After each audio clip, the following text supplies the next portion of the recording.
Deputy Mayor, it is 6 o'clock. Get everyone to sit down, please. We will call this meeting to order. This is the January 4th, 2022 council workshop. There's a lot of people in attendance here. We've got two of these cameras up here, and they're very sensitive to sound. They pick up every sound, and they try and spin the camera around to where that's coming from. So if you can keep comments down on the floor down there, that'll help the people at home be able to see us better. With that, Sadie, I'm going to call us or do a roll call. I'd like to note for the record that Mayor Johnson is not in attendance. Deputy Mayor Evans? Here. Councilmember Carter? Here. Councilmember Fullerton? Here. Councilmember McClymons? Present. Councilmember Swatman? Present. And Councilmember Watson. Here. All right, thank you, Sadie. We'll move on to agenda item 3, appointments, oath of office. I have one letter to read out loud. Oh, I'm sorry, yes. To my fellow Bonney Lake council members, mayor, city staff, and citizens of Bonney Lake. I am writing to inform you of my resignation from the Bonney Lake City Council as of December 31st, 2021. Due to circumstances beyond my control, my husband's job is being relocated outside of Washington State, and therefore I will no longer qualify to represent the city of Bonney Lake as a council member. It was a great honor to be appointed by the council to represent Bonney Lake in April of 2021, and again when I was elected by my fellow citizens to represent them for 2 more years. I was excited to serve my community for the foreseeable future when this relocation came unexpectedly, and it was not known during my campaign. I would like to extend a heartfelt thank you to all of those residents who supported me in my effort to stand for family and freedom first. I have great confidence in my council members' resolve to appoint someone in my absence that will carry the torch of small government, support local businesses, and defend the individual liberties of the residents of Bonney Lake. It is my hope and prayer that Bonney Lake will continue on the path of being a shining city on a hill by focusing on public safety, lowering taxes, economic opportunity, green spaces to gather, while remembering that liberty and justice are for all. Thank you for allowing me the opportunity to represent our beautiful city. As I leave, I pray that more citizens will step forward for our shared American values. We can all make a difference in our own sphere of influence. Thank you again, and I will miss you all. God bless. Angela Ishmael. Wish Angela well on her new venture in Idaho, and she's going to be great for the people over there, and hopefully she'll be able to get elected and represent those there and serve their community as well. So we wish her the best. Moving on to item number 1, which is the oath of office. I'll turn it over to Judge Daniels. Thank you.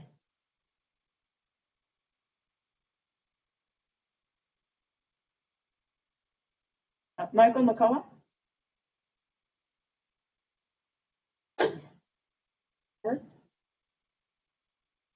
Good evening. Raise your right hand and repeat after me. I, Michael McCullough, I, Michael McCullough, do solemnly swear or affirm do solemnly swear or affirm that I will support the Constitution and laws of the United States that I will support the Constitution and laws of the United States and the Constitution and laws of the State of Washington and the Constitution and laws of the State of Washington and all local ordinances, and all local ordinances, and that I will faithfully and impartially perform and discharge the duties of the office of council member, and I will faithfully and impartially perform perform and discharge and discharge the duties the duties of the office of the office of council member of council member according to the law according to the law and to the best of my ability. Mayor. Oh, sorry. Yeah. Let's back up. And discharge the duties of the office of mayor And discharge the duties of the office of mayor according to the law and the best of my ability. and according to the law to the best of my ability. Thank you. Thank you.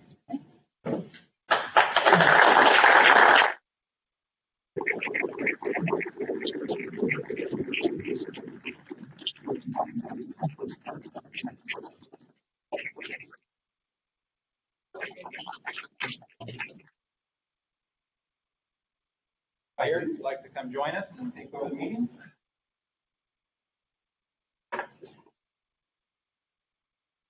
We have 3 council members.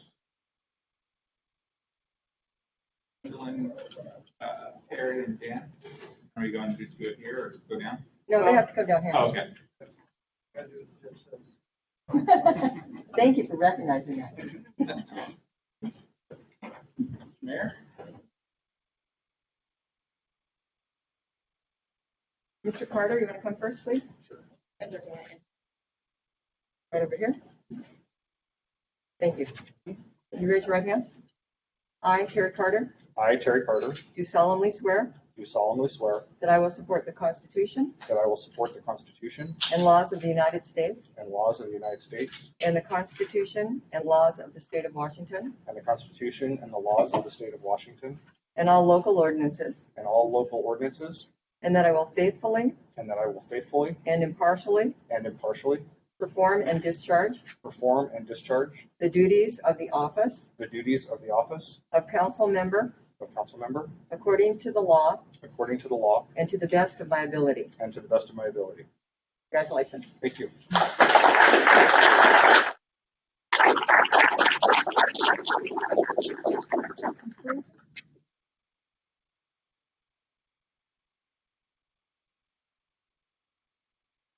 You raise your right hand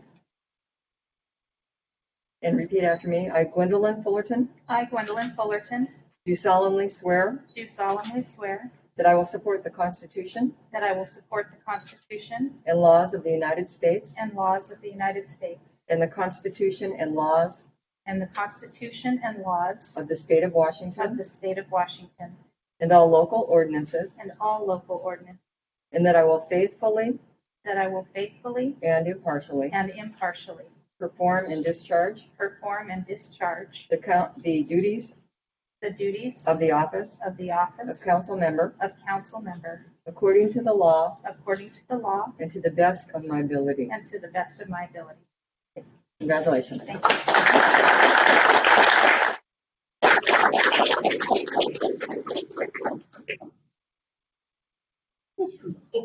Mr. Swatman. Repeat after me. I, Dan Swatman, I, Dan Swatman, do solemnly swear do solemnly swear that I will support the Constitution that I will support the Constitution and laws of the United States and laws of the United States and the Constitution and the Constitution and the laws of the State of Washington and the laws of the State of Washington and all local ordinances, and all local ordinances, and that I will faithfully and that I will faithfully and impartially and impartially perform and discharge perform and discharge the duties of the office the duties of the office of council member of council member according to the law according to the law and to the best of my ability. and to the best of my ability. Congratulations.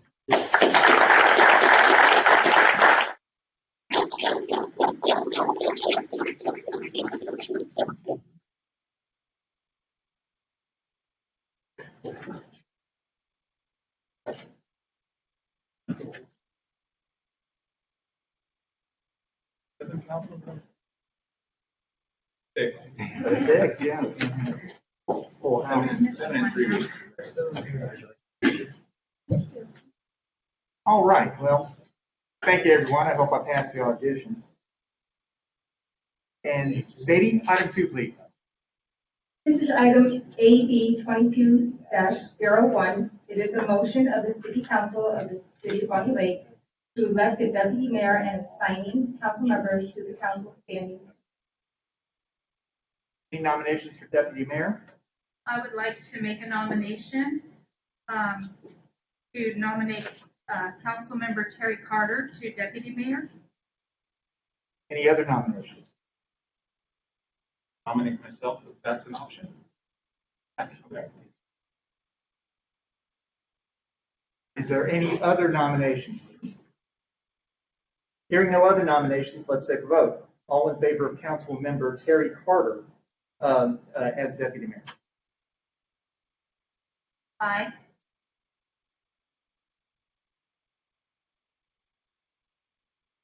All in favor of Council Member Justin Evans for Deputy Mayor? Aye. Aye.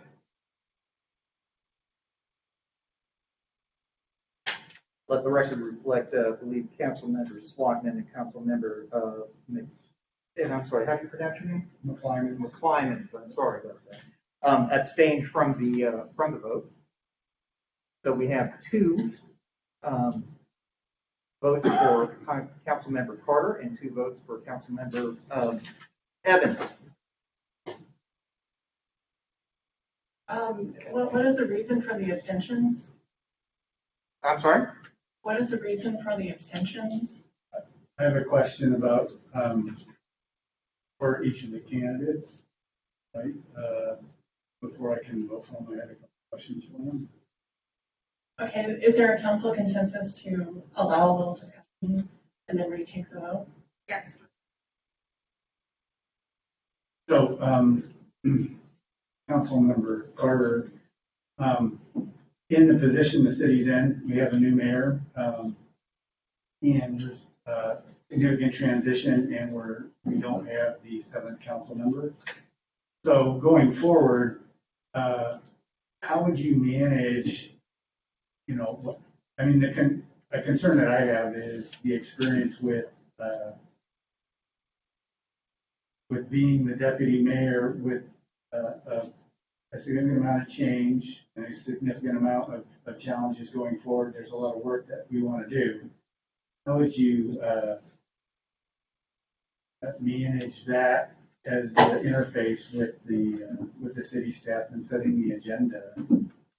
Can you help me? Because I'm trying to understand that there's going to be a lot of new, but we have a lot to do. So and can you give me an insight on that? Yeah, I would just say that the agenda is the council's agenda, and on the agenda. Also, obviously, things are going to come forward with staff and to them as far as things come forward, and each one will probably be ready to call. But I would definitely listen to the council as far as what they want on or off. Thank you. Councilmember Evans, in the past, before the new council has been seated and the new mayor was seated, we had talked about maybe changing some of the procedures and policies that followed. An example of that would be we were considering using a first and second reading as opposed to the committee. So I think the council had agreed they were going to seriously consider that, and this year going forward. Can you help me in how we would navigate that process going forward and where you would be on that process? Yeah, absolutely. I mean, the whole point of the workshops is to have that open discussion. With that open discussion, we'd be able to get a consensus of the council that we do want to advocate and allocate staff time to do that with the revision of our rules, the postings and all of that would be necessary to do it. I have no problem doing that. I think the more we do together as a council, I think the stronger we are.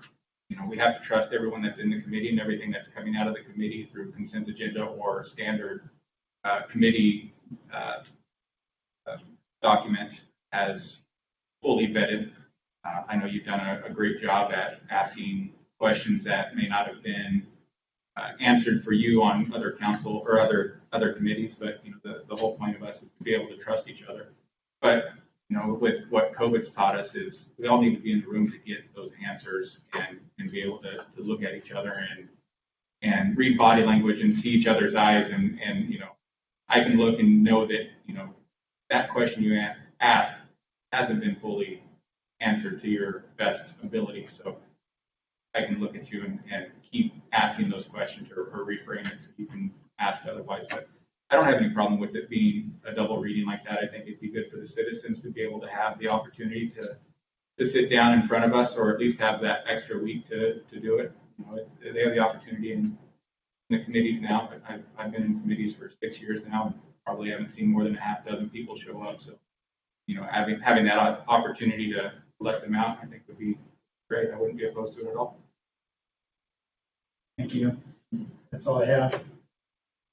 Any other questions? Yeah, yes. Yes. Okay. For council member, just a comment. So I know that Councilmember Carter is very adept at getting things done in council. Great that you. Fantastic. I think he's a great pick for that. I was wondering though, give the opportunity to Mr. Evans there that last year, that it got really political and it worried me a little bit about, some of the politics internally with the deputy mayor position and all. So I'd be, I don't know if you recognize that there's any issues that maybe you're moving forward, because I would be concerned if I was going to vote for so that you're able to separate, politics and the needs of the council members. Mr. Carter doesn't seem to have that kind of he doesn't have any experience yet, and I, of course, told him on the site how boring it's going to be. I think both of y'all are kind of nutty for wanting to do it. I've done it for many years, but I really appreciate getting to work with all the council. Again, the question being that do you think that there's anything you would have done differently knowing what you do now, or are you still looking at having to run the same kind of way that you did last year? That question's to me. Yes, sir. Yeah, there was definitely a lot of learning experiences and opportunities there, and I learned vastly from them. I'll take full responsibility for anything that happened through there. But however, there was an unusual climate that we experienced, not only through COVID, but through how political a city council became that shouldn't have gotten to that point. There were some things that were brought forward that may not have that came through in an untraditional way that hadn't been experienced before by any one of us, and learning how that went through and how that process went, I would have probably thought about things a little bit differently.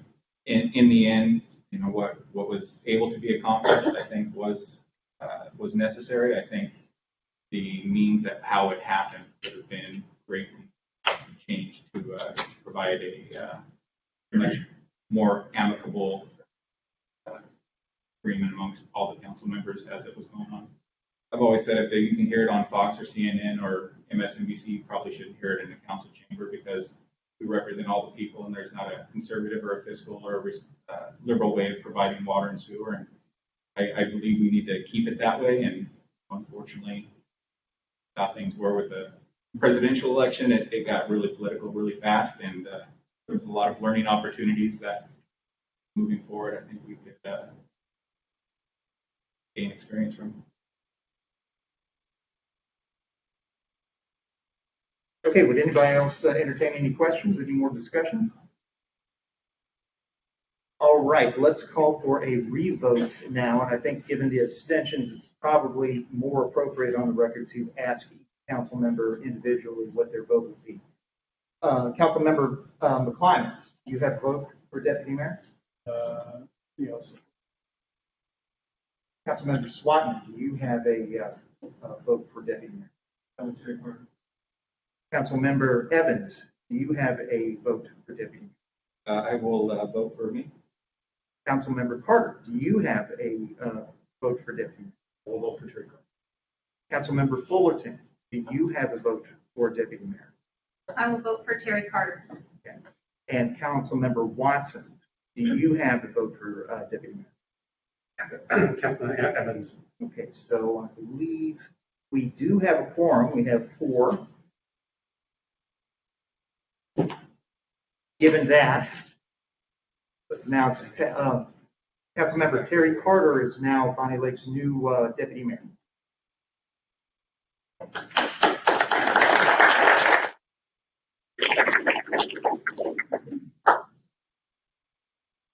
All right. right, next we have assignments to standing committees. Deputy Mayor Carter, I'll hand it over to you. Okay. Well, I would ask council members where they would want to end up. Requirements. Just getting the hang of community development, so I feel like that would be okay. I'd love to take the committee though as well. So you can put me where you think I can do the best, but I personally. Okay. Thank you for that. Appreciate it. Councilmember Swap.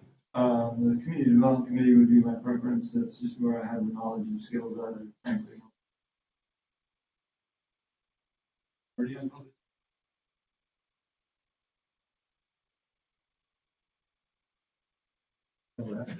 I would like to be on public safety, if that's at all an option. Councilmember Fullerton. I'd like to be on public safety. Councilmember Watson. My recent year on CDC, I prefer to stay on CDC. Has a lot of learning from that and involved with that. So.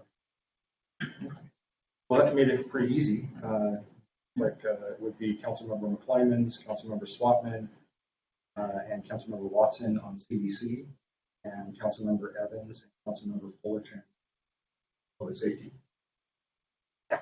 We also need finance. So traditionally, it's been the chairs of those that sit on finance. Yeah, the chair, the committees, when the committees meet for the first time and then new members. Figure out who wants. A couple of ways we've done that in the past, whether we had the chair do it or somebody else is more interested in it. Like I did, Councilmember Watson and I did that with CDC where we wanted to be on finance and I was like, yeah. Some reason I end up being on two committees, like I was always on two. So, and you'd be on financial. Yes, we usually have the deputy mayor be the chair of finance, and then you also have to choose two others.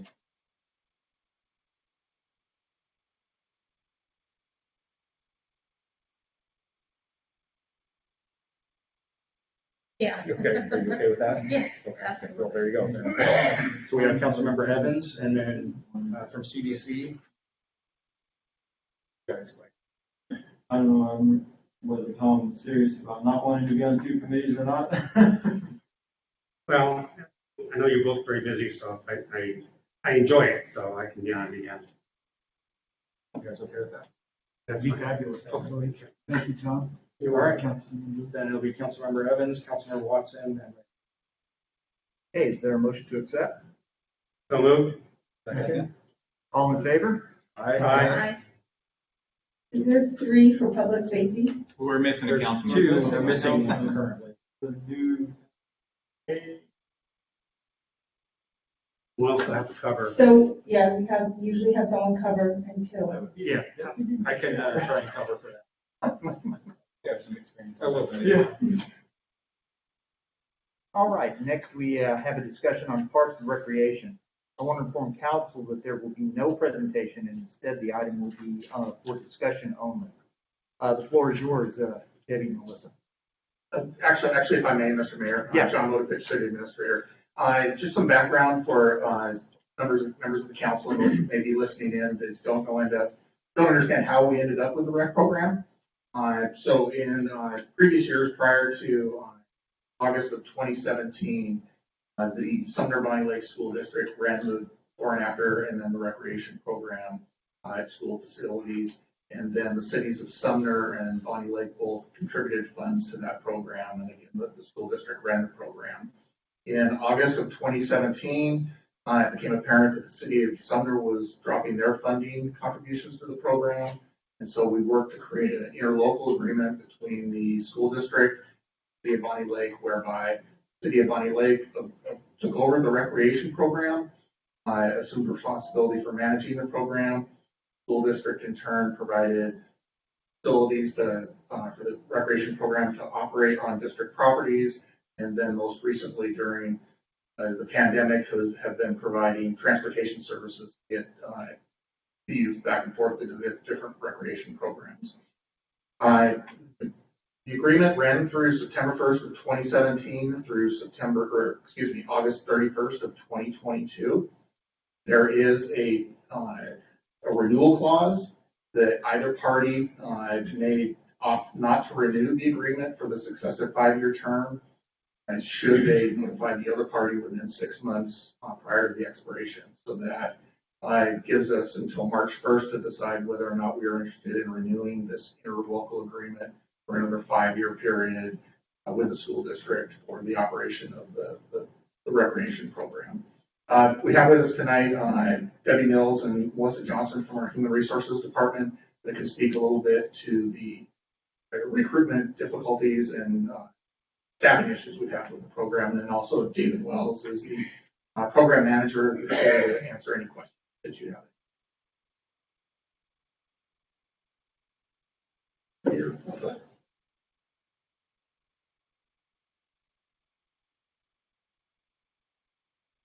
Hello, council and mayor. Paula. Meet you in person. Oh, nice meeting you too. So, can you hear me okay? Yes. Okay. I'm Melissa Johnson. I've worked at the city of Bonney Lake since 2007. I've been in the human resource office now since, I believe, 2019 as your generalist, and I'm here to share with you some of the challenges and numbers that we have experienced with recruiting for the recreation program since we took it over on 9/1. So on September 1st, 2017, the recreation program came to us, and we had 17 before and after program staff that we had to onboard immediately as city employees. And at that time, there were 4 recreation coordinators. 2 of those remain still employed with us, and one of them has moved up to the recreation manager position. So we've only had 1 recruitment for a recreation coordinator since then. We had 8 sites operating before and after school program as of that day. And since then, we've had numerous recruitments for the recreation program that have taken some significant efforts on human resources staff, as well as our IT department, our finance department for our payroll purposes. It's kind of extensive sometimes. We have a lot of staff who come through the recreation program and only stay for a short period of time. And so it seems to be kind of a continuous cycle of recruitment. I can't think of, other than COVID, any time that we've had a break where we've had some stability in the program. The before and after school locations, it seems to be, you just think you're getting everybody settled, and then 4 want to leave, and sometimes don't provide much notice. They're like sending a note saying, how much time do you spend on that per week, do you think? How much time per week do you think you spend on personnel with recreation department? That would depend on how many vacancies they have. Since I was previously only as 0.75 FTE, there were many weeks that I was spending my entire 30 hours on recreation. Thank you. So it's extensive at times. It just depends where, like if we're at the start of school, that can be a big push for, because we have students who are in some of these positions who leave, and so then we have to recruit new. The summer action day camp was pretty significant. The 2 summers we had it, we ended up recruiting some significant numbers. So I'm not really sure how much number information you guys are looking for, but we have recruited, and just in 2021, the HR team had 56 6 recruitments total in 2021. It's been a kind of a tsunami of retirements, resignations, not just recreation, but throughout our city. And 17 of those recruitments were for the recreation program, so about 25%.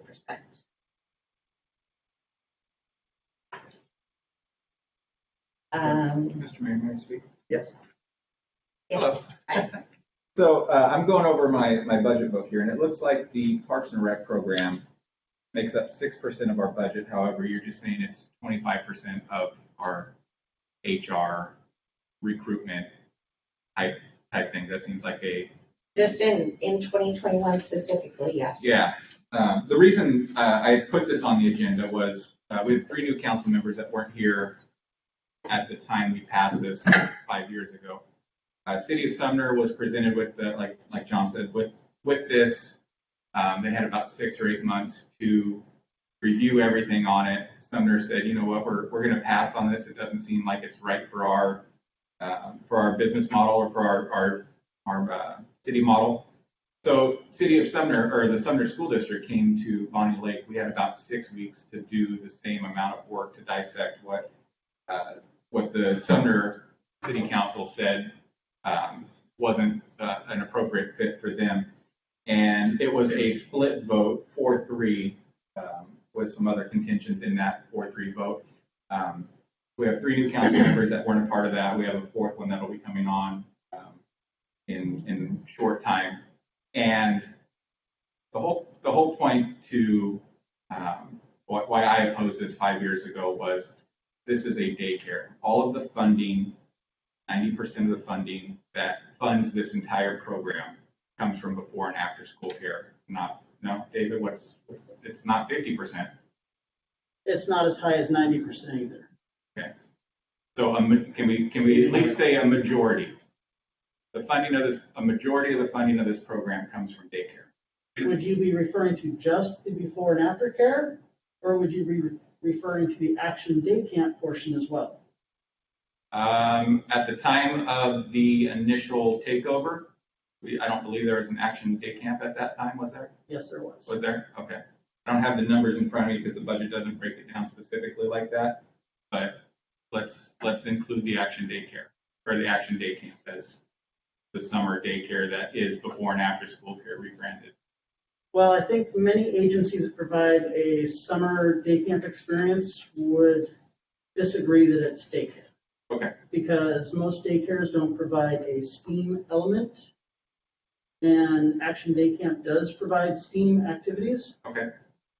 And so, for instance, in 2018, the first year we took it over, there was approximately $184,000 in positive revenue, and $250,000 in 2019. So I don't have the specific breakdown of how much Action Day Camp brought in versus before and after care versus the rest of the programs with me. Okay. But we could certainly look into that to bring it forward to the next workshop. Now I bring this forward not because I'm opposed to what it provides. It's an absolutely essential and critical path for children, for parents in need, just for Parks and Rec, all of that. That's great. My daughter's actually been part of the soccer team. She does the kung fu that currently is with through our rec program. My opposition to it was it's not what the city should be involved in. There are private companies that do this for a living, do it successfully, and don't have to do it on union wages, pay all these benefits. We have a super high turnover. I don't know if anyone's ever read the 80-20 principle, but that's exactly what this is modeled after right now. We're not getting the revenues necessary and the retention necessary to call this a successful program. Are we in the black? Maybe. Is that $250,000 worth 25% of our time spent on recruitments? That's debatable.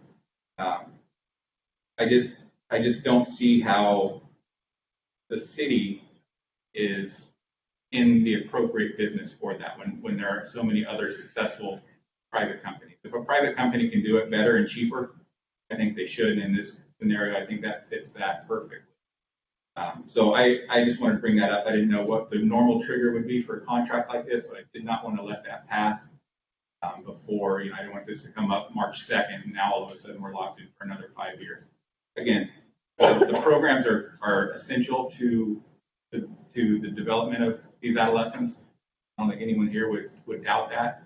I just don't know that it's in the best interest of the city. That's what I said 5 years ago, and I'm holding consistent to that. So I was hopeful there'd be numbers here, with as much notice as we had on this. Sherry, are you on the call? I am. Do you have any numbers? You should be able to see me. Yeah. So as David discussed, prior to COVID, this program has been operating in the positive.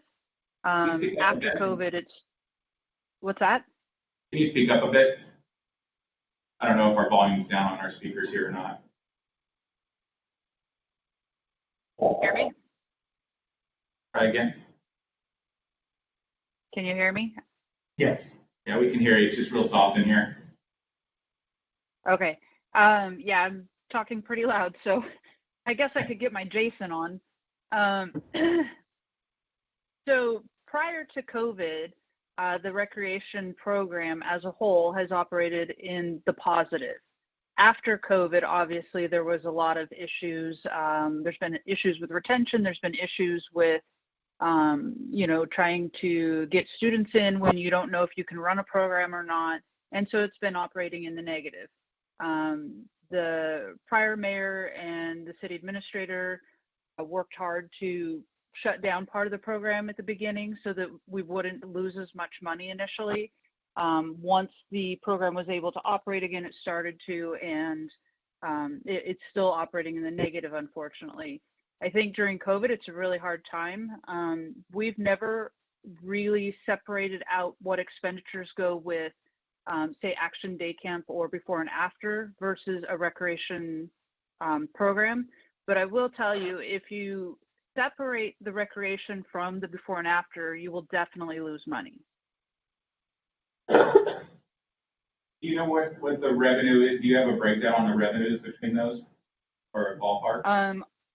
On the programs versus the before and after?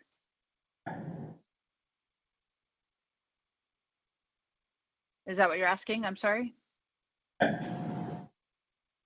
Yes. Okay. If you give me just a minute and let them all interrupt in a minute, I can probably get those real quick for you.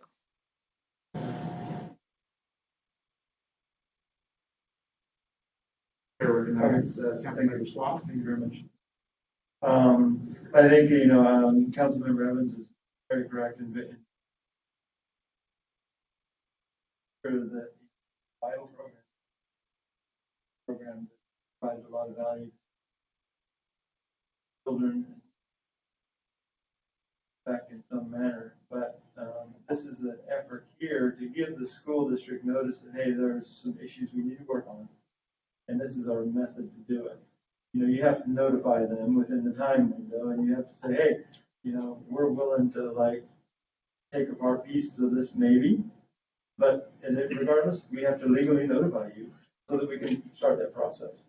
All of the stuff that everybody's talking about is going to be part of that process. I would assume that, Mr. Wells has internal depth knowledge of saying, hey, you know what, we should really be able to change this. But if he doesn't have a lot of leverage right now, none of us have any leverage to go down there and say, hey, we really need to change that. This is our leverage to notify him. So I'm all in favor of notifying them and say, hey, we need to change it. Or we could change it. Maybe we need to add to it. Maybe we need to, take apart pieces. Maybe we need to, I don't know. I have numbers when you're ready.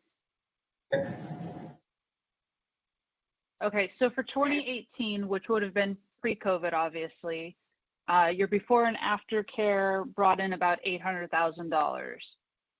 Your Action Camp brought in $263,000, and your classes, your recreation portion, brought in $337,000. For 2019, I'll give you the same numbers. For the registrations for 2019, it would be 404,000. For the before and after program, it's 843,000, and the Action Day Camp was 273,000. So just looking at these numbers briefly, we're 2018, we're looking at about 70% is action daycare, action and before and after, and 2019 is about 60%. So still a majority of those costs are coming from those two items there. I don't know how to proceed with this. I mean, this is just a discussion point here.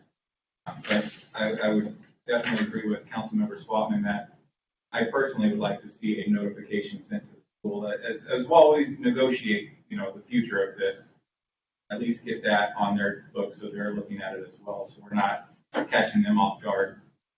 Okay, Chair recognizes Councilmember Watson. Thank you, Mr. Mayor. Now, I reluctantly voted for this in the first place because I know so involved what's going on, the expenses. And I've seen from the beginning how difficult it was for our human resource department to handle this, now turnover. Programs are vital, and the school district needs to have something like this, going for the children after school and what's going on. But for us to continue to handle this through our human resource department is going to tax our ability to take care of our own city itself. Because we're going through the same thing with COVID, people leave in and challenges that way. And it's not going to get any better in the near future. So I'm not really looking forward to running a program here. I think we should notify them that they may have taken it back for themselves. Like I said, it's a great program, but I think it's too much for us to handle our own facility here. Do we have any further discussion? Mayor McCullough, could I just add,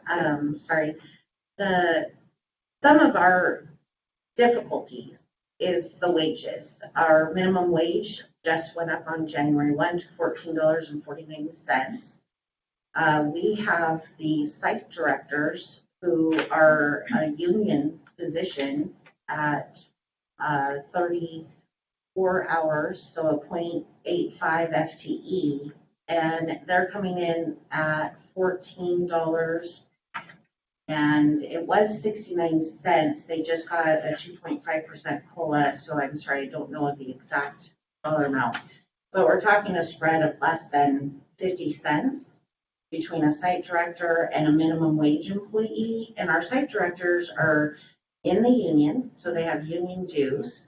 They are mandatory participation in our Department of Retirement Systems, DRS, so they have a contribution as well as the city has a contribution on their behalf. They can voluntarily participate in the 457 plan, but we have site directors who are making less money than site assistants who are working 20 hours. And that's an equity issue that is hard to explain or recruit someone who might not see the value in our benefits, our potential for a future 5-year vested retirement package, those types of things. They may not be interested in working in this program for 5 years, and so their vesting isn't going to occur. So those are also struggles that we've identified, and I think Councilmember Evans' point about there are private companies running similar programs in neighboring jurisdictions who are paying more per hour, significantly more than we are. So we're losing potential if we have a high school student who can travel just as easily to a Puyallup school district versus one of our locations down in Sumner. They're going to pick Puyallup because they're going to make $3 or $4 more an hour. And, most candidates in that pool of job are not looking for a potential of benefits. They have parents who are covering them. They aren't looking for a 5-year in the future potential earning into the DRS system. They're looking at what can I make today to pay my gas and car payment. Well, thank you very much, Melissa. Chair recognizes Councilmember Kleiman. Yeah. Melissa, can I ask you, what will happen to the site director if we don't continue this program? So if the city of Bonney Lake decided not to continue with the recreation program, we would have an obligation to notify the union that these positions would be looking to be potential layoff. There are some positions currently that we are open and recruiting for at the city that we might have a candidate or a couple candidates who are site directors who could qualify if they were interested in moving to a different position in the city. Thank you. And Chair recognizes Councilmember Evans. Just on that, with the clause, it would go back to the Sumner Bonney Lake School District, I believe. When I asked them 5 years ago what would happen if we said no, they said we would just keep doing what we're doing. I don't know if anything has changed on that, but to those employees, we hired on the employees that were currently on the Sumner Bonney Lake School District payroll. So presumably it's just a transition. It may slide back over to them and employment may be retained. I'm not certain for that. Yeah, I don't believe there's anything I've seen in the actual interlocal agreement itself that says if we back out, they take it over. Oh, okay. You know, I mean, that would be a decision the superintendent and the school board would have to. Okay. And I did let the superintendent know that this was a discussion item. Hey, Mr. Wells. At the time of the original conversation, then Athletic Director Tim Thompson said, he really put the city of Bonney Lake in a corner and said, well, basically, if you don't take it over, the district will not continue doing it. So I would imagine under new athletic director that I doubt that it would have changed. They would want the program back. And as Melissa has said, our site directors are the lowest paid of all of our union employees. And I have been told it was a union issue, them some more money and or more hours in an attempt to stop the amount of turnover. Because as Melissa said, if you can just go around the corner and make more money, why would you do that? During COVID, the governor and the office of the superintendent has really handcuffed a lot of the programs that we run by mandating limits on what we are allowed to have in the program. Our Action Day Camp was only allowed to have X amount of students per adult. The numbers that we have, roughly 90% of the kids in the program are from our school district, with about 80% being Bonney Lake residents. So 13 of them are from the Sumner area, and the rest are from outside of our school district. So one thing to consider is if we are looking to send it back to somewhere else, that the majority of the participants in the program are our residents. And so pre-COVID, yes, we were making a positive impact on the overall general fund, and we hope to get back to that at some point in time now that we're getting restrictions lightened up.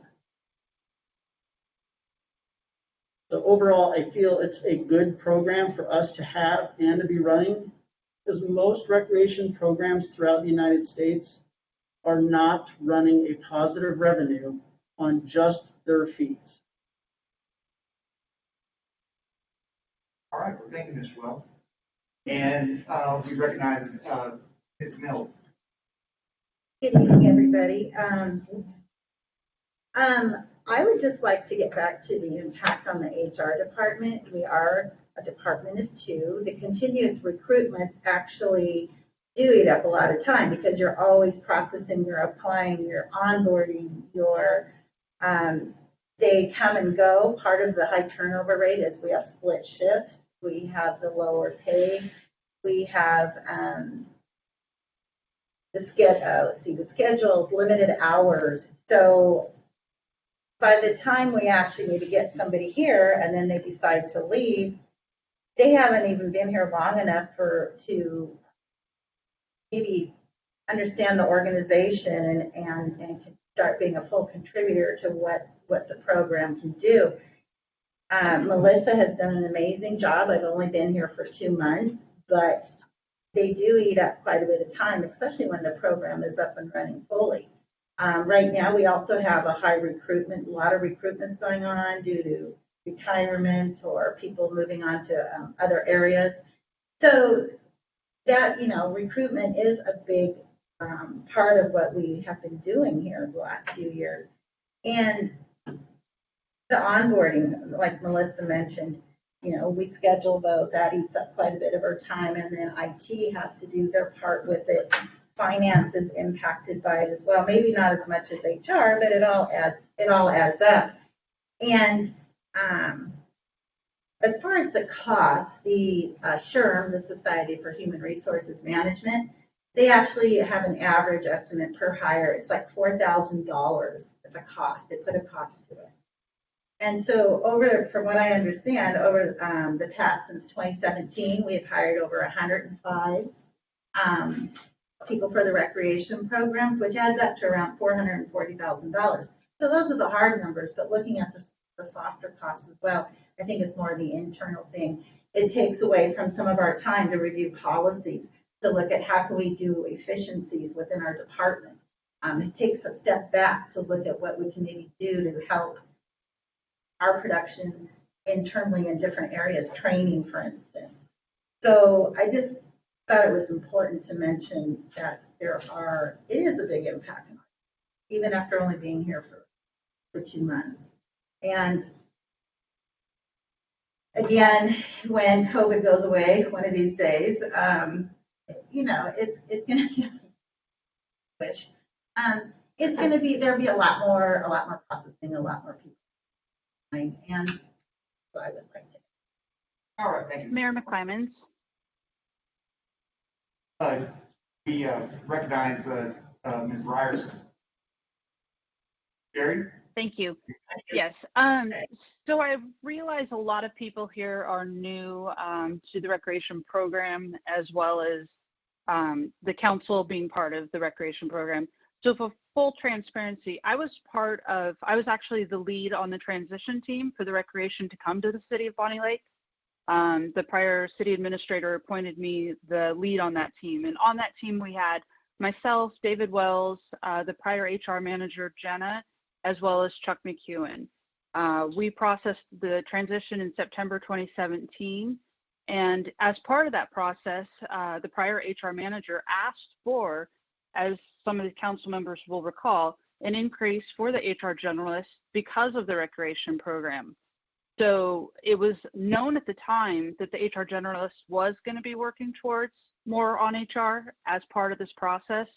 If you guys decide not to keep it, of course, that's the council's decision. However, I just wanted to be fully transparent on where the program started, how we got there, and positions that have been hired for the position along the way.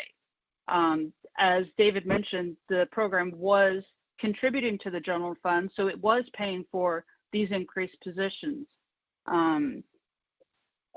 Once COVID goes away, I also agree that the program would be fully functioning back to support more of these programs, whereas the last 2 years it hasn't.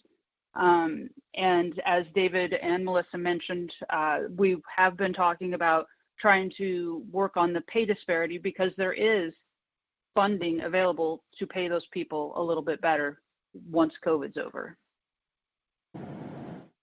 I believe Councilmember Primus had a question. Yeah, how many families are you serving in this program?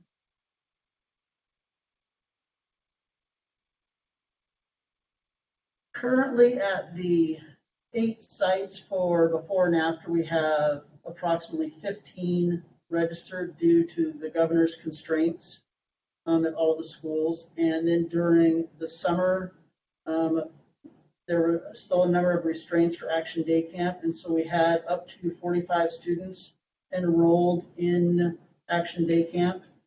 And last fall, during COVID, when the schools were shut down and remote learning was in progress, we had 45 students enrolled in a LEAP program.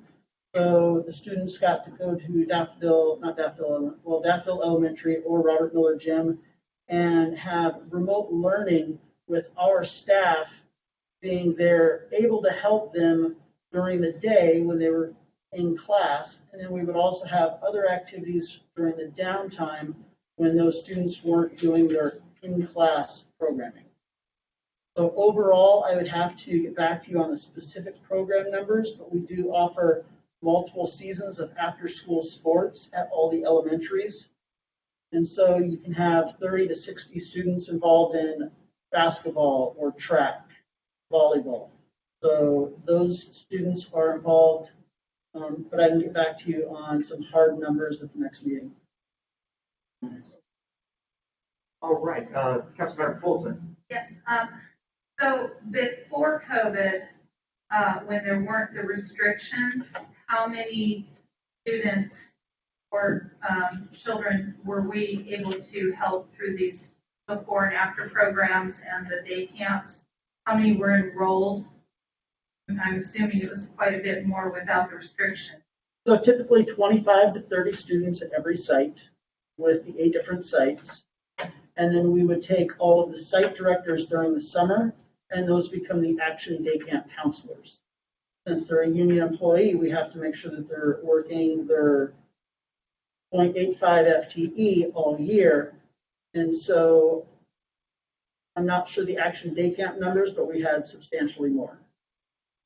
I'll get back to you on Action Day Camp numbers. And is it up to the union to negotiate higher pay scales?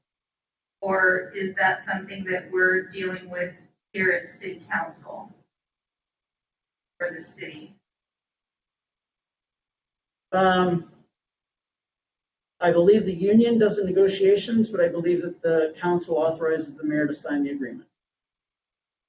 And have they approached us at any time to get higher wages for these directors?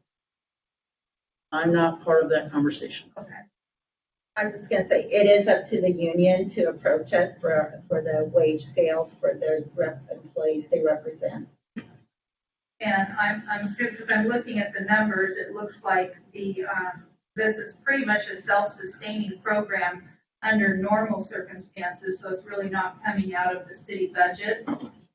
So I'm just kind of wondering, if they realized back then that this was an issue with us being able to find good quality people who wanted to stay, why wouldn't we be approached at some point to get raises taken care of for these people?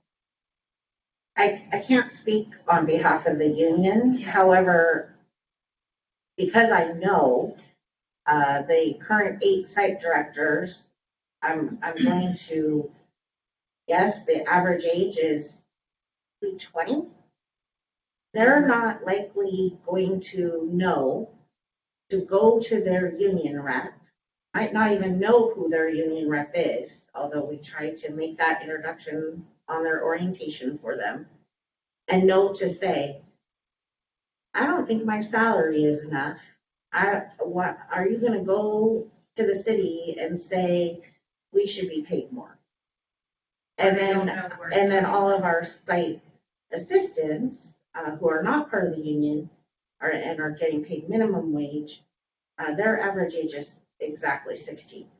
And I don't know if anyone has teenagers, but when you have 16-year-olds and most of them are friends, if there becomes a rift between them, it filters into the workplace. Mm-hmm. And so that has caused a lot of human resource interaction about appropriateness in the workplace, dating in the workplace. The city does not have a no dating policy.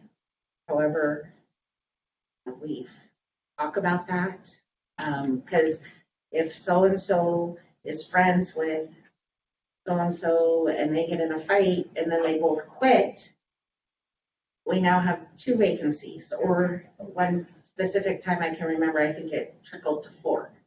Because we had 4 people be like, I don't want to work here anymore. That explains the 77 turnover. 77 Yeah. out of terminated 105. recreation staff. Okay, I believe Councilmember Evans and Councilmember McClymont both had questions. We start with Councilmember. Thank you for disproving why we shouldn't be in this business. The union terms are negotiated through contracts, not just come up and say, and I believe we recently ratified a contract within the last 3 to 4 months on that. It ratified, I believe, in June. Yeah, and it was a 3-year contract. Okay, and that was just within the last 6 Yeah, months. and these were not positions that he brought forward to look at. Yeah, so just to bring Councilmember Fullerton up to speed, it is done in a process in a controlled manner. So, it was recently. But this position wasn't brought up. And yeah, and that's Correct. There were a number of positions that the union, the AFSCME bargaining group wanted to look at. These positions were not included in it.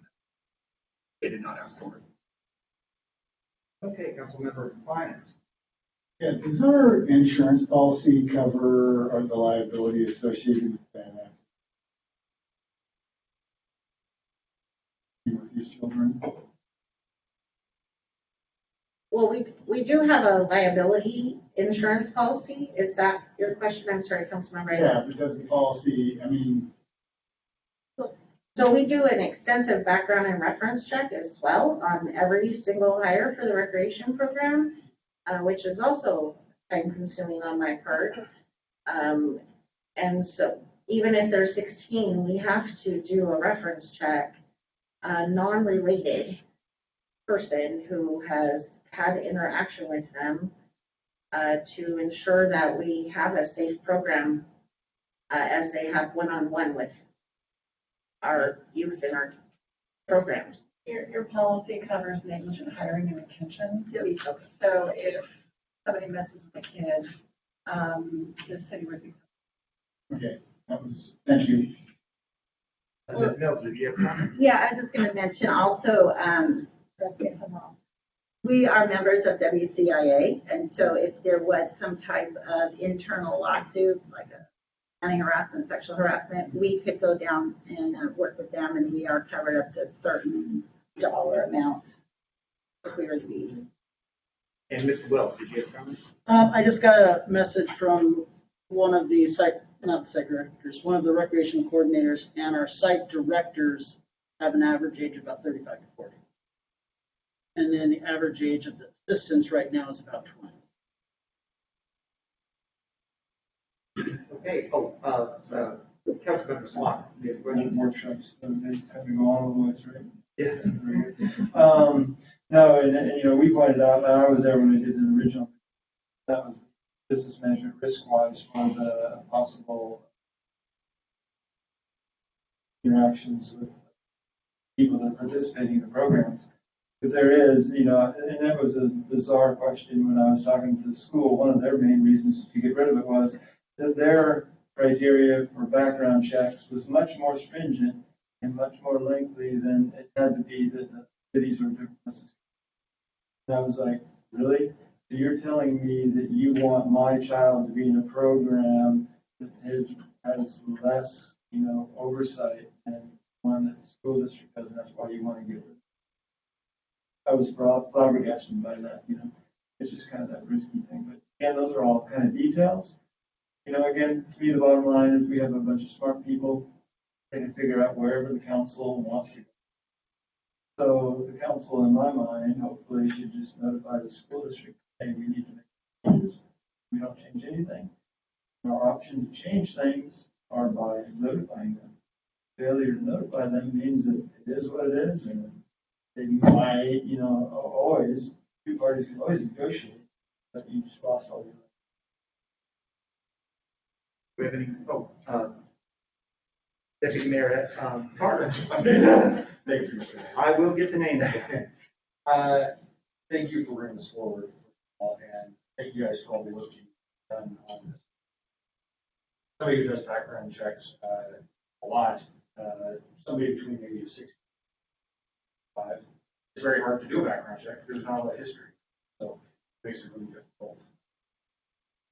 What you're hiring, what they're going to do, that kind of stuff, and create a lot of HR problems. I think that the city, what should the city do? I'm not sure that the city government is just not really good. Usually being nimble and running these types of programs. I think we've done a fantastic job, especially with Mr. Wells. But I think private business typically can do it a lot better and easier. I would just say I would be in support of doing it well.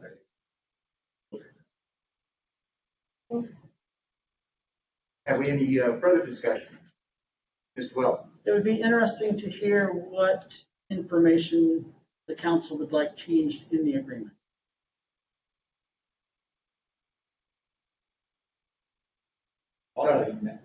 Yeah, Councilmember Evans. I'll tell you now, I prefer us not to be in it at all.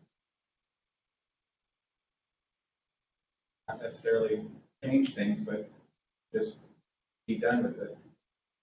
Let someone who's more appropriate and more skilled at it do it. And that can pay a higher wage and not union dues on a daycare position at $15 an hour is not the best thing to be spending their extra money on dues for 32 hours a week.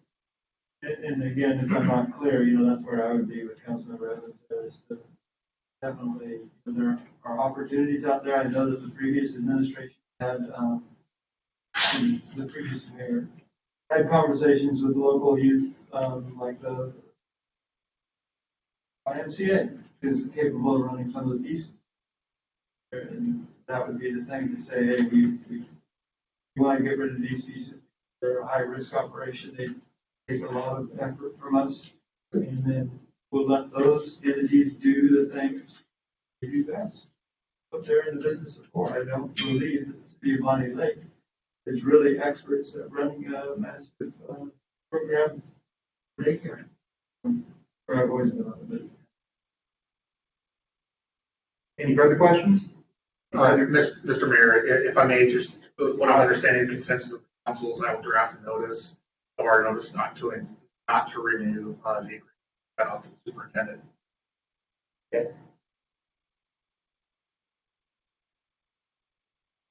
Well, I want to thank everybody for their thorough discussion of this issue. Was that all this was planned for? Do we have this on a future council meeting? Okay. All right. Council item C. This is open discussion. Chair recognizes Councilmember Watson. Thank you, Mr. Mayor. As you know, the first Thursday of every month I have a community and families meeting I go to from the high school, and they have now turned it on this week to virtual only because of spiking and COVID in the city and the county and stuff.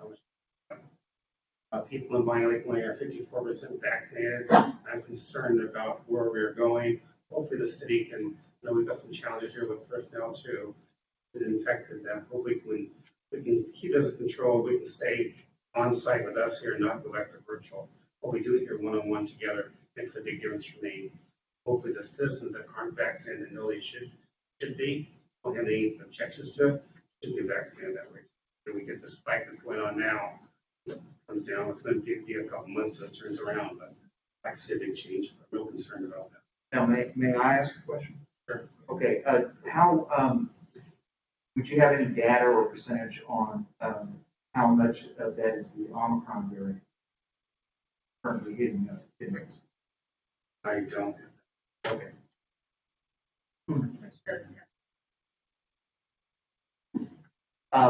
Anybody further?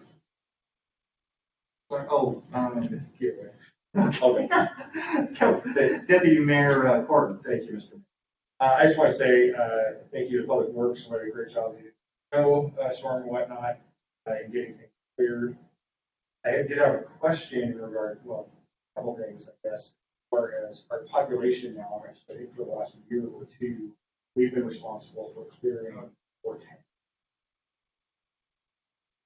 Always. Yeah, very good. That's correct. At this time, 410 is our responsibility to clear within city limits. And I want to say there was a discussion a couple of years ago in regards to de-icer or something getting that, and maybe refresh my memory. That issue so that we can, best job we can, basically take care of it. Sure. So if I'm picking up on where you're going, the city of Bonney Lake maintains a big storage tank that we can guys are in, but in order to procure it, we go to either the city of Auburn or we also have an county to actually purchase de-icer pre-made. It's a saline solution basically, and then fill our own. Is there an opportunity for us to either just have it on site at some point in the future or create our own? Absolutely. We have done, it's been a couple of years now, so I would need our new superintendent, Jack Niehauser, to look into this a little bit more. We did at one time get quotes together to purchase the equipment necessary to manufacture our own. And it just varies depending upon the quantity that we want to make. But certainly that capability is there if that part of the future budget. I know it's not something that happens all the time, right? So it's one of those things you have to be careful with. And so I think as we continue to grow, it will be something to look into. But that's my bill, Councilman. Yeah, no, it was very good. And one of the challenges too that is pointed out in the CDC committee, my problem is details of it. And they normally put that down, right? Because they try to guess how, just want it down right before it ices. I think their understanding was that they were trying to put it down, but it was raining, or it had rained. So you're trying to put down your de-icer because you know it's going to be really cold that way, and then the rain is washing. Because that's the major issue, right? That the people see, and we discussed at CDC at a little bit of length, is because when you're doing the compact snow and ice and such like that, right? Is if you don't have the de-icer down already, then you get like snow and ice, and it gets compacted. It gets kind of almost adhered to the really super hard to get up. So there's literally people that snowplow would go by and they're plowing the road and clearing the big chunks off of it or whatever, and the people are calling the city saying, "Hey, you have plowed my street," and it's like we were just there. You can't really tell because they can't actually physically break up that stuff off the pavement. They would literally make it asphalt and everything. So it's always very conditional on storms and everything. That's the backstory. If you're wondering a little bit more, very supportive of the county has a lot to do different interlocal agreements, identify to get them, but having the quantity of it we need is very important. Yeah, and I guess that's my other question, because I recall did we get what's left over when the county's done theirs? Is that correct? It depends. I don't know that I'd necessarily phrase it that way. I mean, certainly the county supply is used by the county first. I mean, if they have priorities that they need to take care of, then they're going to use their material as in a way that they see fit. And so they prioritize their work above ours, certainly, and that's understandable.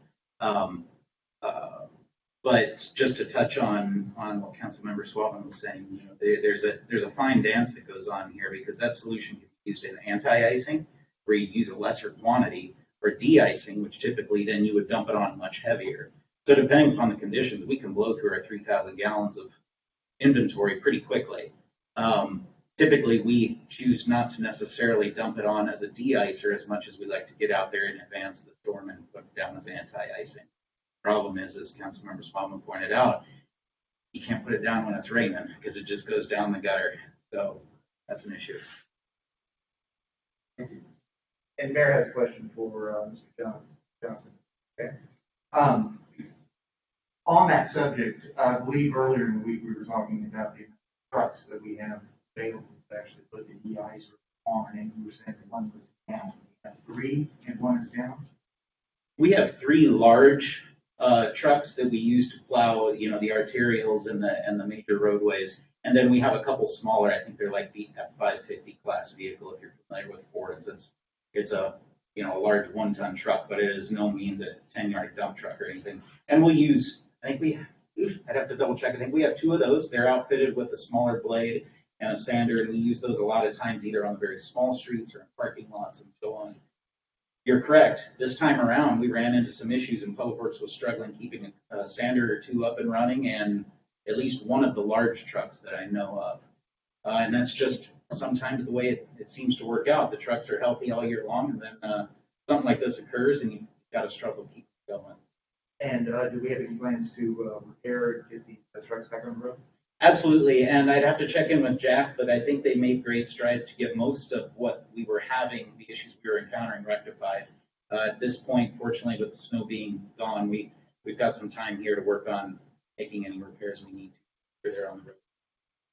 All right, thank you, Mr. Johnson.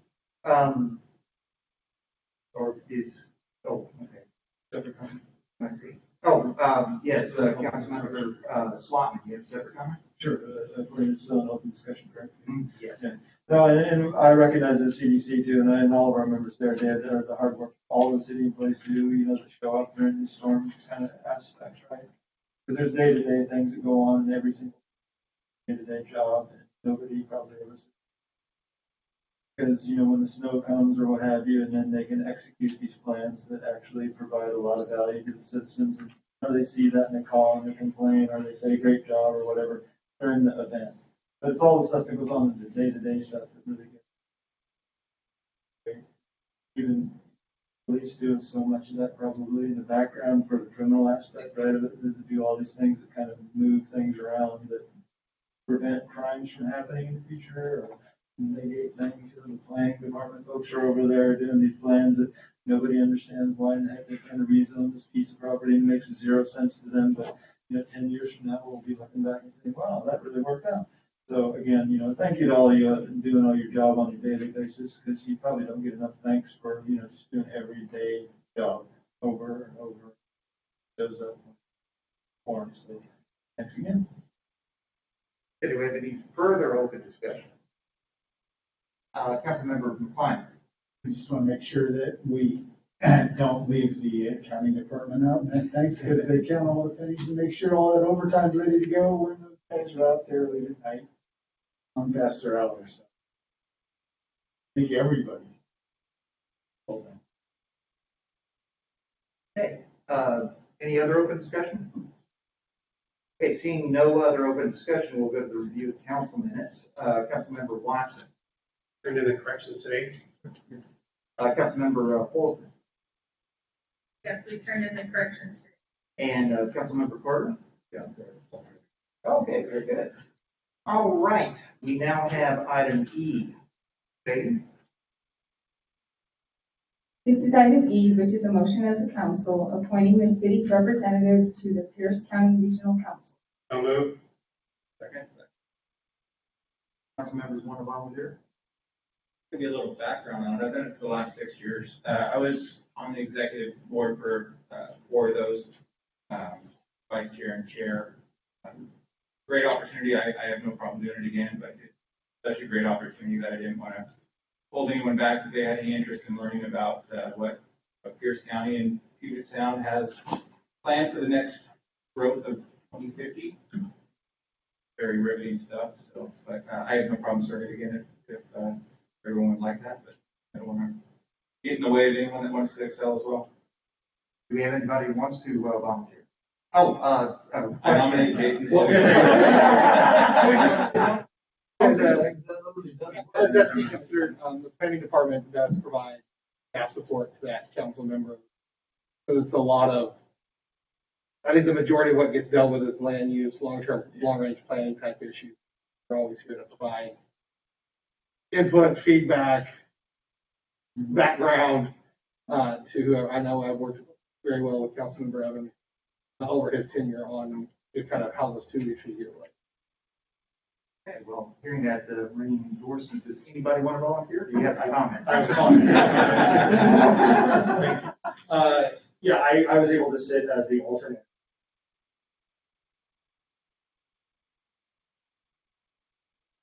I am.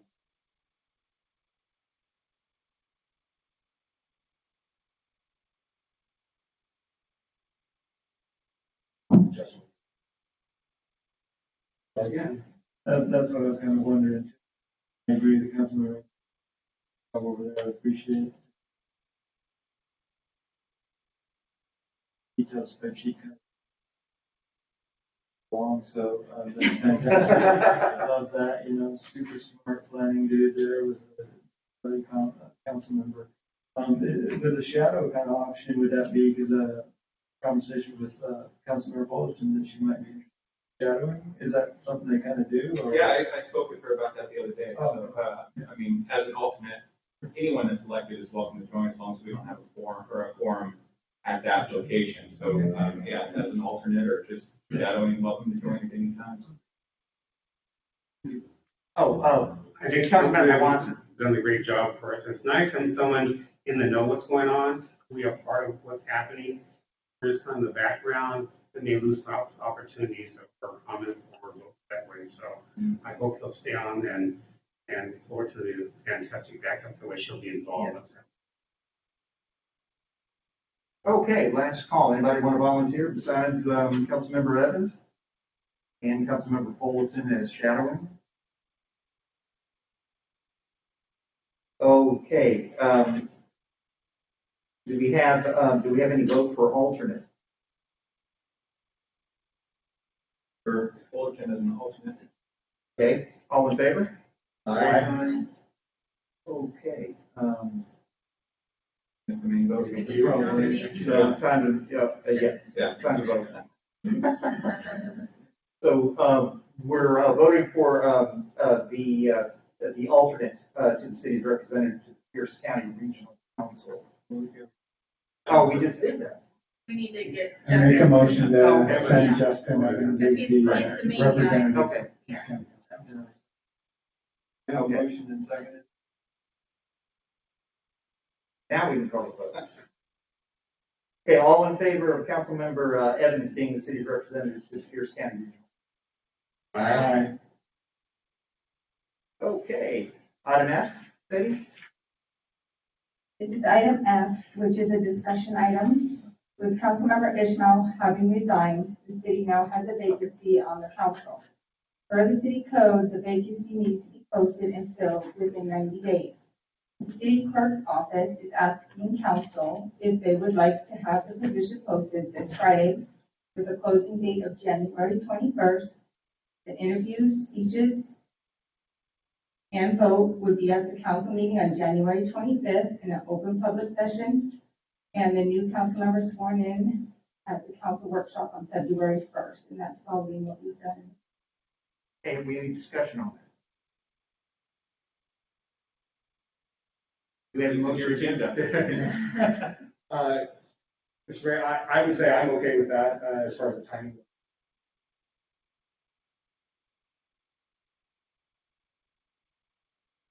That's very well. You can almost make it, but that, wise, either that's by week.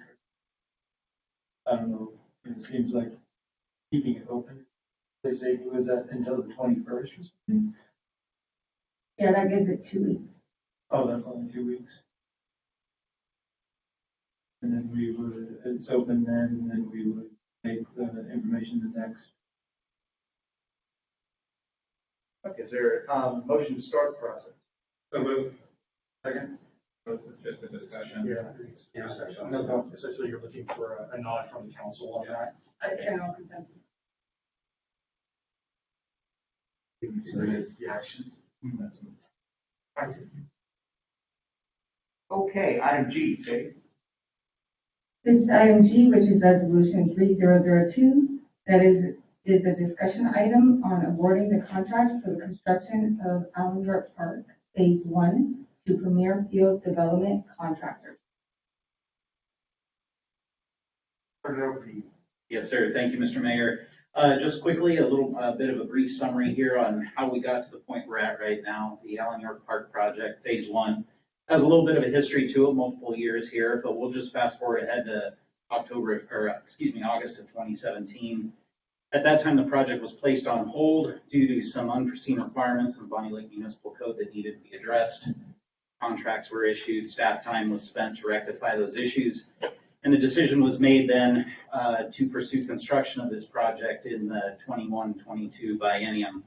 The budget at that time was set at $3.41 million. The scope of the project included the field construction, sidewalk, parking lot, lights, scoreboard, and so on, landscaping. In addition to that, the project was going to be pursued in a manner that would facilitate the city buying the turf component of the project separately. And that comes in a little bit here as we talk about how we've got to the final numbers we've got here. So the project was advertised for construction in November of last year. We opened the bids on December 8th. We received 6 bids, the lowest being from Premier Field Development for a total of $3.6 million. This was slightly below the engineer's estimate of $3.644 million, which was in itself a couple $100,000 above what available budget was. Of course, you also have to add to that cost the estimated $744,000 was going to be purchase the field aerial that would compose the turf that would make up the field. So all told, we find ourselves at a place when you take the low bid plus a 5% contingency plus the cost of the turf and the sales tax associated with that, we end up at a total project cost of $4.48 million. On top of that, we will need to have a contract for construction services, which you heard this evening. That's roughly $273,000 in addition to that. So what we're looking at right now is a budget shortfall to get this project done of about $1.54 million. So that is the purpose of the discussion this evening, is that does the council desire to move this project forward and find those additional funds in order to complete the project, or something else? I will point out that we do have City Engineer John Woodcock in attendance virtually. If you have technical questions about the project, he would be able to answer those for you. But really, right now, it's a conversation of funds. So, turn it back over. Floor is open for discussion. Any discussion on Councilmember Bonney? So I requested to table this at the end of the 2021 council meeting because I wanted to really try to understand where the gives and takes were, and I thought the council was like on a razor's edge to go one way or the other, right? And so I've talked to a lot of constituents, and I'm more of a yes than a no right now. And my reasoning for that is the sunk cost for the field currently. I don't see if we ever come back and revisit the field topic again that it would change very much, right? So I think the sunk costs are probably valuable, and I would hate to see the staff effort and the effort to correct the code and put it in the sidewalk and get ready to do that. It also appears to be a product that serves the citizens well at this time, because the lacrosse community, the Little League, and right now there is no lighted play field in the city, and this would provide that. So that's a pretty big deal. So that's why I'm leaning towards a yes. Now, unfortunately, the newest car I drive is a 1998 Ranger, so that means I don't like spending money. So, so how do I get past that to say yes? Well, I look at the citizens and I go, well, this actually will add value to the citizens, right? So if we're going to say, and then when we talk about the recreation program, we're going to say no recreation, which I think has a lot of wisdom. Then I would definitely I would push me more into a yes here, even though I just want to be clear. I want the fellow council members to understand, even though I'm super leery because we have Midtown Park to deal with. Park money's hard to come by. The people of Midtown need work. We had agreed or had discussed, I don't want to say agreed, but we had discussed previously that we would consider the planning process overall in the city, right? And so I kind of hate to spend this amount of money without a broader view. I do understand the concerns. I share the same sentiment of we don't have the money to fund all the parks we want to buy. So I would like to really understand what do we have and what's the most value before. So, I'm really I'm still pretty much on the razor's edge, but based off of the discussion about the recreation program and the input from my constituents, that this does scratch a particular sweet spot. And I don't think this particular project would change a whole lot. And when we reconsider master plan, because I really think that there's probably going to be a play field. Lights need to be there. I don't see what would really change. We have issues with, how does the lighting affect the community? How does the noise affect the community? How does the parking and the traffic affect the community? A lot of those push-ups have been done, and we have an answer to most of those. So I need help from the council to push me one way or the other. Mayor, I'm going to try and push you one way. I believe that there's still a lot of issues, both with traffic control issues, parking issues, parking stuff. I don't think, I'm all for a field. I don't think that's the right. People were pushed into keeping it there because of this grant that they applied for this $350,000. We're going to end up spending some $4 or $5 million. And if it, I want to keep a grant, obviously keep that money. I don't really want to keep that money just to put it in the wrong place and just to do something. I think it's really important to be thoughtful about where we put it. And I think your statement about having a bigger idea of what we want from the parks altogether is extremely important. I think we need to figure that out. The last park plan, I believe, was done like 20-some years ago. But city has changed a lot in that period of time. We now have a town park, and I think that would be somewhere where this field ends up.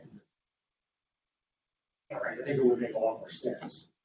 When you talk about the summertime, traffic control stuff down there, and then we're adding even more traffic for these leagues and whatnot to play there. I think we're just adding to faster. So, and then we have the money aspect. But that's, I'm a no. I tried really hard to figure out how to be a yes, and it just. Hey, Councilmember Swatman. Well, we definitely need to, change Mr. Carter's mind. Because I can't have a new deputy mayor being a part. That's very clear, And I don't think that, again, Jeff's part of his campaign. I know he's a very good supporter. He has very accurate, a lot of information on traffic and crime and a lot of things that we can do. But really, in the end, that this is a very small piece of park system and overall in Bonney Lake. It's very strange to me because I, of course, one of the only council member, and unfortunately one of the only very few living council members that were around when we bought that property. But we paid a fortune for that piece of property. Sat there for a bajillion years, a decade plus, being a parking lot and a place to put ships and a place to use farm equipment. But, we could very well say no and then just go ahead and have a discussion again about parks. For the umpteenth time that I've had that discussion, you won't see anything. You could start today and say that you're not going to do this one, fine, okay, that money is very important. You're not going to do this one. You're not going to be able to do anything else next year. You're not going to be able to, get anything else lined up for the years after that. So you're basically going to kill all park improvements in the city. These things take forever. See, that's the thing, right? It's taken forever to get here. This is not an idea that the council had a few years ago. This is an idea that like the Parks Board, the Parks people, and different people had. They went through all that process and even went through some agency process for some changes to the code. Went through the Parks Board, There's many, many, many years that we actually had Bonney Lake Day. When we could stand down at the park and stand in the tent with these diagrams, it was actually on there that said we were going to build a field over here in this area, multi-field, so I was athletic field. I don't remember any of the council members and any of the people that I'm looking at that came along and said, that's not a good idea. Everybody likes something new, and probably a bad example of everybody wants. So it's free. Well, it's not free. It's $5 million. We got a problem, right? Look at. So obviously, I'm in a space where I would encourage my council members to find out whatever we need to do to get yes on this. Because if it blows up and it goes away, it goes away. It's done. It's dead. You are not going to see park improvements for the next 3 years plus in City of Bonney Lake. It just can't happen as much as you want the discussion to be quicker. It doesn't happen that way. There are a bunch of ideas that I have in my head right now for water utilities and stuff like that we haven't even talked about. There's a lot of work to be done out there. This is a very small piece. It looks very large. I look across the street at my stupid house neighbor. It's $1 million+ house. Just built over here. It's not on the lake. And it's for one family. You're talking about changing the youth ability, or you're going to change the future of many people. They're going to use this field, play with this field, and have experiences on this field, and that's going to last for their lifetime. That's going to be for their lifetime. You're talking about killing that opportunity for a lot of the youth. You're literally going to do that. Sorry to be dramatic, but it just is. It's pretty passionate. Thank you very much. Okay, any more discussion? Okay, are we moving? Over here. Okay, wait, now let's forward. Okay. Yeah, so if this is approved, then approximately when would we be able to get started on this? And when could we have kids playing on it? How soon could that happen? At this point, it would move forward for award on January 11th. You're probably, a month and a half out from actually starting to break ground. We have to have the project completed by the end of September here in order to be able to take advantage of the grant. So conceivably, it could be in use late fall here. And also,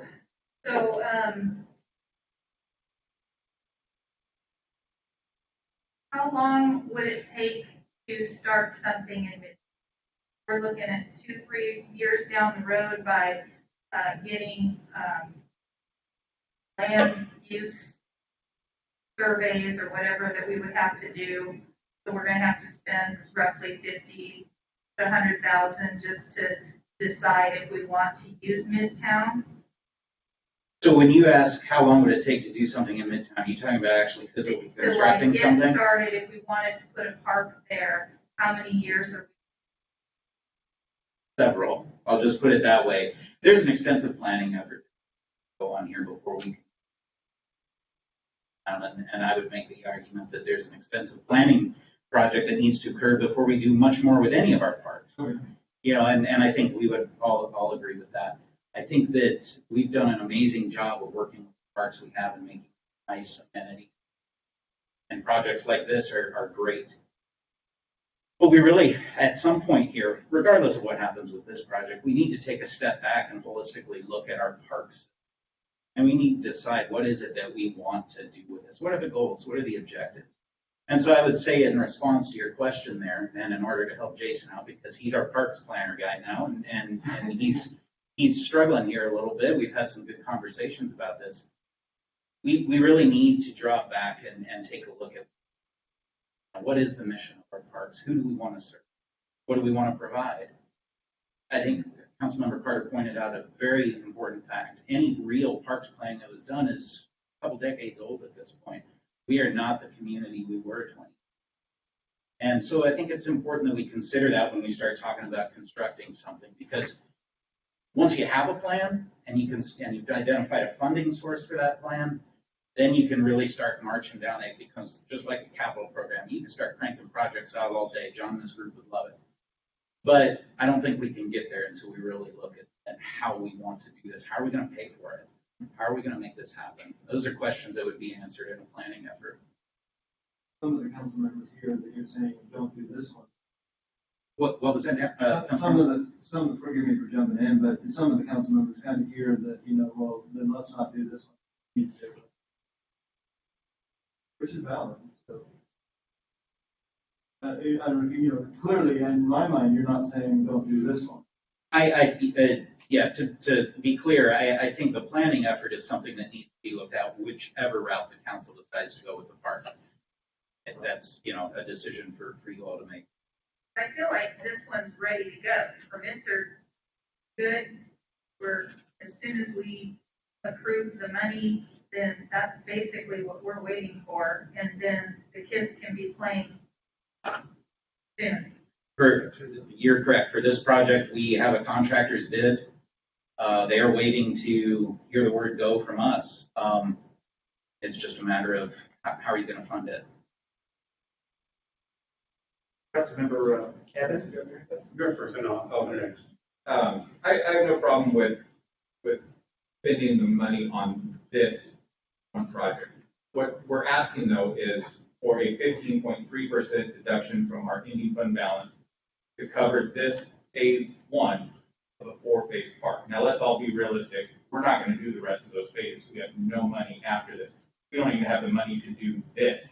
We're taking money from our ending fund balance, which is it's there for. I'm fine spending it on capital if it's good. I'm not fine spending it on recurring costs, which this will generate. I mean, let's not lie. Building something requires maintenance and operation. That will be a recurring cost. What gets me is I've asked for a while and been a mayor for an hour and 41 minutes. So I've been asking for it is a funding source for the parks. Right now we get it from real estate excise tax. Generates, I'm going to just throw some numbers out there, about 300,000 a year to maybe 400. And then we get it from our park impact fees from new construction residential build-outs, which based on our comprehensive plan should be over $10,000 per house. We're at 4,000, 5,000. So for every house we build, we're underfunding our parks by 6. And that's just the reality. And I don't want to have anyone pay 10,000, but the numbers are numbers. So we do this. We do it with the understanding that we will not be able to do anything with parks for the next decade, because at $800,000 a year coming into the park capital improvement fund, that's all we're going to get. Is not going to be able to do phase 2 and 3, which is going to be another $5 million. And let's be realistic, this 4.4 that's required, that's going to be 5 by the time this project is done. So we're not asking for 1.26. We're going to be asking for probably 1.4, 1.5. And again, it's there for a reason. And like Kelly said, I want to make sure that we're doing something, but it is over 15% of our fund balance. So as small of a project as it is a pretty significant impact on bottom line. Now, I have a lot of memories that I've made on those fields, so I can completely understand that side of things. And that's why I can support this particular piece. But I just want to know that by accepting this, money is gone. We do not have any money, and our funding source is less than $1 million a year coming back into the park impact fund, or the parks fund, capital improvement fund, for infinity until we come up with some other source. Now, real estate excise tax, people are still selling homes. Park impact fees, we're running out of inventory. So short of some sort of expansion into county area that's unincorporated, that's buildable, we're not going to generate the money that we need. For our impact, or for our comp plan, we have over $54 million worth of parks based on what we should have by the year of 2035.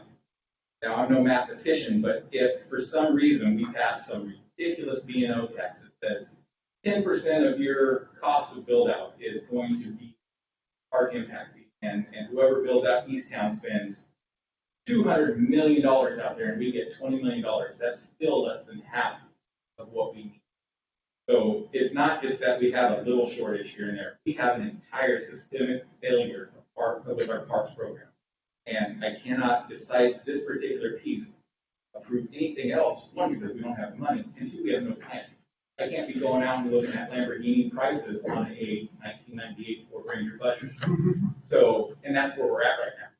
So, I'm fine moving this forward, but it's got to be known that we have a systemic problem we have to resolve before moving forward. Councilmember Watson? Thank you, Mr. Mayor. I've been against this from the very beginning because doing more things down in York Park is already a challenge down there. We encourage the people to go use it, cars get through there, and more congestion is going to get worse. And I always want to go towards the big towns, everyone knows that. But we need to do something. The city personnel have worked very hard to get us this point. Many hours, get a grant board for us. We have the property to do something with down there. And I think we should do something for the citizens, have a field, a lighted field down that the kids can use. And contrary to no income, well, we can't get income from the fields down there from the little leagues. So that money to offset extra expense to maintain it, some of it will come from the little league programs. Other groups, like we talked about lacrosse, other groups that might want to use it too, they'll pay for the use of the fields too. So I know, and there's so many, we're all ifs, what ifs, but we've got it ready to go. All we have to do is say yes for it and get going by the fall. That way the citizens see that we're working on something with parks, even though I prefer to go to Midtown Park. But that property is there. We paid, as Swatman mentioned, millions, a lot for that property, and we're going to let it sit there again and be empty. We should make some use of it. I would probably vote for this time to keep forward, just to get it going. And then if we do figure some type of funding, do something in Midtown Park, we can show the citizens what we can do. Here's an example we're going to do for a lot more ball fields out there. We can have games, regional games and stuff. We can have our concert that Mr. Wells puts on, which you talked about. And I know Mr. Evans says, I agree, we don't. But we can start working on a plan for that of what we want to go and take baby steps out there, no matter how small they might be. But I think we should go ahead and do this to help make some use of it, get something going for these groups that can participate. Councilmember Evans? I mean, we've proven an hour ago, our best bet for generating funds on this is we put Kids Country and Kinder Care out of business and we open up daycares on these sites. That's the only way we're going to be able to fund parks.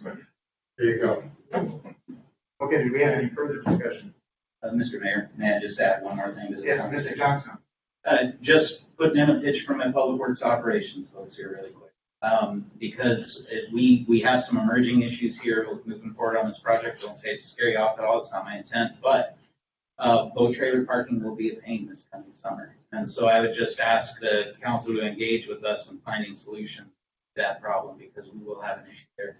Number two happens to be that I have 2 parks maintenance people on staff, and we're increasing the size of our parks. And I'd be remiss if I didn't point that out yet again. My parks department staff needs help. They need additional people in order to maintain these facilities in the way we want the community to experience them. So I would just point that out. One of those 2 could retire at any time. He always jokingly says he's just waiting for one bad day. So I just want to point out that as well. That's a component of this. Councilmember Evans alluded to that. The long-term maintenance here is an issue. Councilmember from Finance. Yeah, I don't want to labor this point, but the urgency is $365,000 grant. We can table this till we visit a larger plan if we, with very open eyes, understand that we're going to have to supplement that. We come back and decide we're going to do this. It's not going to be 10 years and forever. It could be, we could start again. We could make a decision in March. It's just, we're going to spend an extra $365,000. Yeah, this thing has to go back up. Also, there. So we will spend some more money, but I mean, that's reality. It's not, the time function is a probability. The financial is a certainty if we don't act quickly. And so the question is, how much is it worth to the council to have a good plan versus moving forward and then developing an alternative, right? So how much is that worth? And who's gonna, that's what's going on. I'm just trying to be transparent so you guys know what's going on in my head, right? Because I'm thinking enough is that the one thing, the whole reason I brought that up is because three of the constituents says, if you mess up trailer parking down there, I'm gonna be really And we changed that a lot, and there's been a lot of different things. But that share of trailer parking has changed a lot. But that was some good options, even the news council member was, what about this? And I was like, yeah, that's a good idea. And remember too, the public works on one of the public works buildings are gonna come on site, online, the new public works, facility out there. Then, you know, basically behind the city hall and all that also be. That's gonna bring more options. Oh, I'm sorry. Besides just the financial impact of the grant, I will support this urgency. Is there's also a collateral impact, and that would be we turn down a grant we've been given. It really limits our opportunities for getting those in the future as basically like a credit rating. So, you know, accepting that credit card, not making that payment really does affect us in long term. Yeah, it's $300,000 today, but that may impact millions of dollars of Finnell Creek Trail and other things that we've got in the pipeline for that. Okay, any further discussion? Okay, we're moving this to the consent agenda next week. So, may I, Mayor McCullough? Yes, Ms. Ryerson. All right, so for transparency again, here I am always trying to be transparent. This would require a transfer from your ending fund balance to go to the Parks Fund. And in this last budget, you've already transferred $2.8 million. So it's going to require, correct me if I'm wrong, Ryan, I believe another $1.4 million from the ending fund balance to cover this project? Actually, we're looking closer to 1.6. So 1.6 million, and you've already transferred 2.8. So in order for this project to move forward, that would have to happen. I would need a budget amendment to authorize that.